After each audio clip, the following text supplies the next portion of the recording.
ओम शांति। आज हम 4 अगस्त 2023 की बाबा की साकार मुरली सुनेंगे। बाबा कहते हैं, मीठे लाडले बच्चे, बाप आए हैं तुम्हारे लिए स्वर्ग की नई दुनिया स्थापन करने। इसीलिए इस नर्क से दिल न लगाओ, इनको भूलते जाओ। प्रश्न है, रहमदिल बाप तुम बच्चों पर किस रूप से कौन सा रहम करते हैं? उत्तर, बाबा कहते हैं, मैं बाप रूप से मीठी सैक्रीन बन तुम बच्चों को इतना प्यार देता हूँ जो दुनिया में दूसरा कोई भी दे न सके। मैं तुम्हें पवित्र प्यार की दुनिया का मालिक बना देता हूँ। टीचर बन तुम्हें ऐसी पढ़ाई पढ़ाता हूँ जो तुम बहिश्त की बीबी बन जाते हो। यह पढ़ाई है मनुष्य से देवता बनने की। यह ज्ञान रत्न तुम्हें विश्व का मालिक बना देते हैं। गीत है, कौन है माता कौन है पिता। ओम शांति। बच्चों को ओम शांति का अर्थ समझाया जाता है। ओम का अर्थ है आई एम आत्मा। मैं आत्मा निराकार परमात्मा की संतान हूँ। शरीर का फादर वह है जिसने जन्म दिया है। उनको कहा जाता है शरीर को जन्म देने वाला फादर। और शिव बाबा है आत्माओं का बाप। वह तो है ही है। ढेर के ढेर करोड़ों आत्माएं अपनी निराकारी दुनिया में रहती हैं। वहाँ सदैव निर्विकारी ही हैं। विकारी तो परम धाम में रह न सके। पहले तो यह बात पक्की करनी पड़ेगी। मैं आत्मा, मेरा बाप परमात्मा। आत्मा के संबंधी सब भाई भाई हैं। इस शरीर के बाप को कहा जाता है लौकिक बाप। आत्मा के बाप को कहा जाता है पारलौकिक बाप, जो सभी का एक ही है। पुकारते भी है ना, ओ गॉड फादर, ओ पतित पावन रहम दिल। यह आत्मा ने पुकारा बाप को। आत्मा इस शरीर के साथ दुखी है। फिर सतयुग में आत्मा को शरीर के साथ सुख है। इसीलिए उसका नाम ही है सुखधाम, स्वर्ग। यह है नरक। गाया भी जाता है ना, दुख में सिमरन सब करे, सुख में करे न कोई। याद करते हैं पतित पावन को, समझते हैं पतित पावन बाप ऊपर परम धाम में रहता है। गंगा को पतित पावनी नहीं कहेंगे। गंगा को तो इन आँखों से देखा जाता है। निराकार बाप को अथवा आत्मा को नहीं देखा जा सकता। परमपिता परमात्मा प्राणदाता जो दिव्य चक्षु विधाता हैं, उनको कहा जाता है ओ गॉड फादर क्रिएटर। अच्छा, फिर मदर कहाँ से आई? मदर बिगर बाप सृष्टि की रचना कैसे रचें? मदर तो जरूर चाहिए ना। गॉड फादर मनुष्य सृष्टि का रचयिता, वह है सब का बाप। फादर है तो मदर भी जरूर होगी। बाप आकर समझाते हैं, मैं हूँ ही निराकार। मैं जब आऊँ, शादी करूँ, तब बच्चे होंगे। परंतु शादी तो करनी नहीं है, बच्चे पैदा करने हैं शादी बिगर।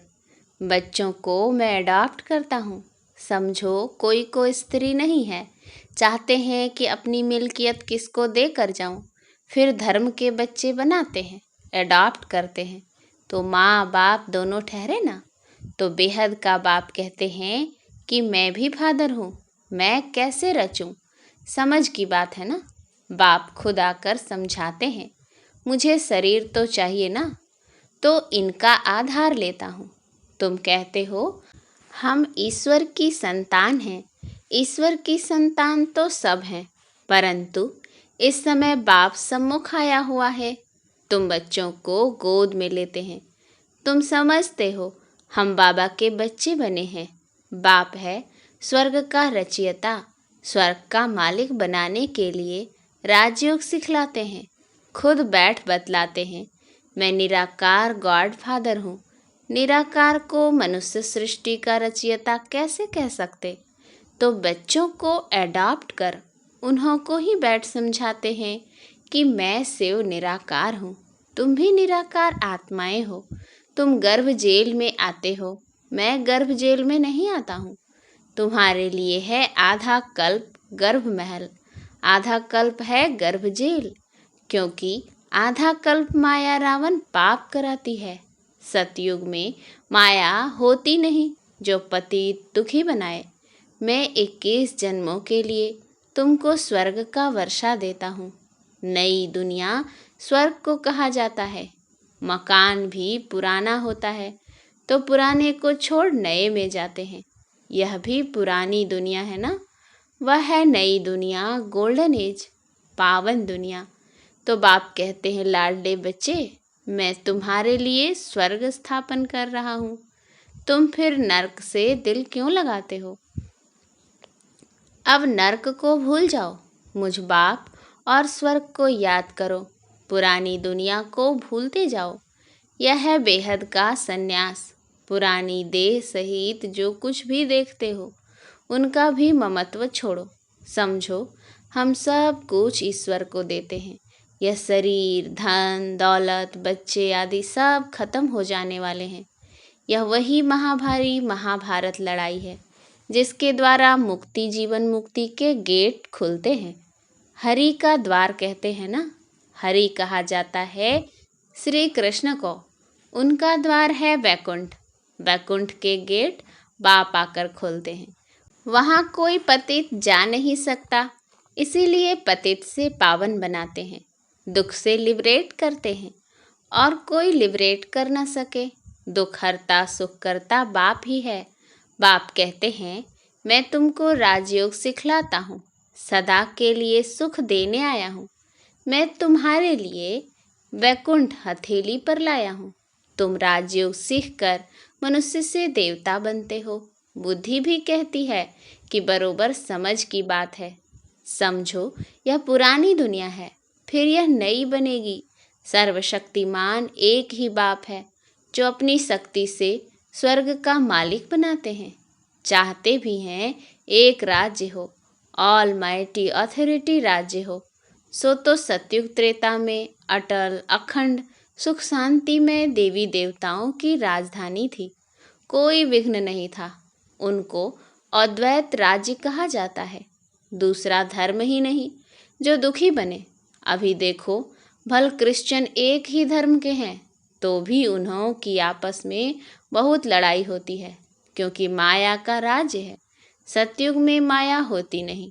अभी कहते हैं, ओ गॉड फादर रहम करो। बाप कहते हैं, रहम तो सब पर करूँगा। सब बच्चों को पापों से मुक्त करता हूँ, अर्थात पतित दुनिया से लिबरेट करता हूँ। तुम सब आत्माओं को ले जाता हूँ निराकारी दुनिया में। बाकी शरीर तो भस्म हो जाएंगे। नेचुरल कैलेमिटीज गाई हुई है, आसार भी देख रहे हो। फैमन पड़ना जरूर है। अब बाप कहते हैं, इस छीछी दुनिया से ममत्व तोड़ो। बेहद का बाप है साइक्रीन। कहते हैं, मैं जो तुमको प्यार करता हूँ सो कोई कर न सके। अभी तुमको पवित्र दुनिया का मालिक बनाता हूँ। राजाई के लिए तुम पढ़ रहे हो। एम ऑब्जेक्ट बुद्धि में है, नया तो कोई समझ न सके जब तक कि कोई बैठ उनको समझावे। 1 हफ्ता बैठ समझें कि मनुष्य से देवता बनना है। इसीलिए बाप को जादूगर कहा जाता है।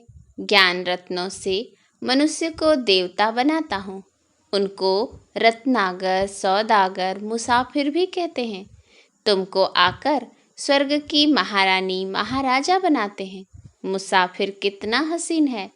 तुम जो कोई काम के नहीं थे, अब तुमको पढ़ाकर बहिश्त की बीबी बनाता हूँ। तुम जानते हो, हम सूर्यवंशी चंद्रवंशी बनने के लिए पढ़ रहे हैं। परमात्मा पढ़ाते हैं। तुम यहाँ क्या पढ़ते हो? तुम कहेंगे, मनुष्य से देवता बनने के लिए पढ़ रहे हैं, क्योंकि यह आसुरी गुणों वाली मनुष्य सृष्टि विनाश होने वाली है। कहते भी हैं, मुझ निर्गुण हारे में कोई गुण नहीं। तो वही रहम दिल बाप बैठकर तुमको पढ़ाते हैं। सभी धर्मों वाले एक निराकार बाप को ही परमात्मा मानेंगे।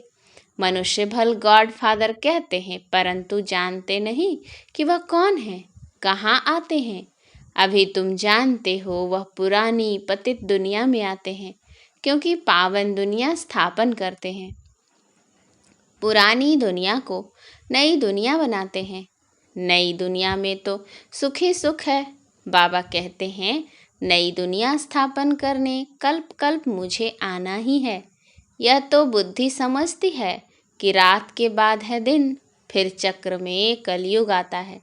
कलयुग के बाद फिर सतयुग जरूर होगा ना। तुम बच्चों को कहा ही जाता है स्वदर्शन चक्रधारी। आत्मा जानती है मैं 84 जन्म कैसे लेती हूँ।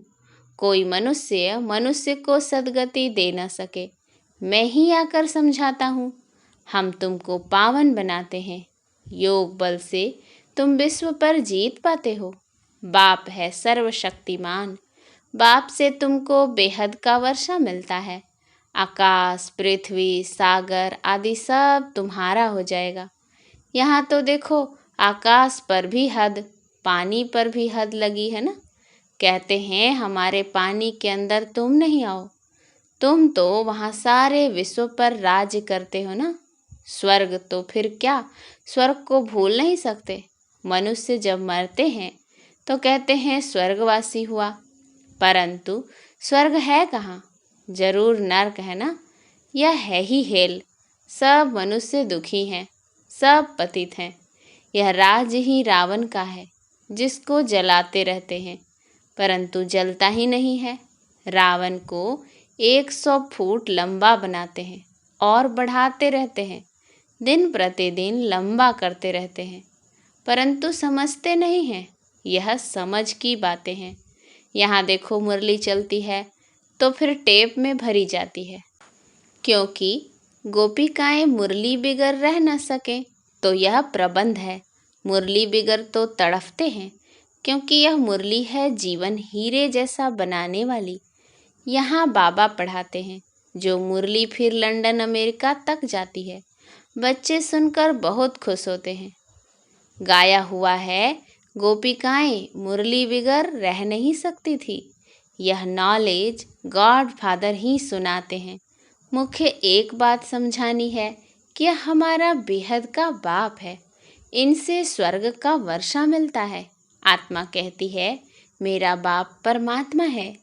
वह आत्माओं को पढ़ा रहे हैं। ऐसा और कोई कह न सके कि मैं परमात्मा तुम आत्माओं को पढ़ाता हूँ।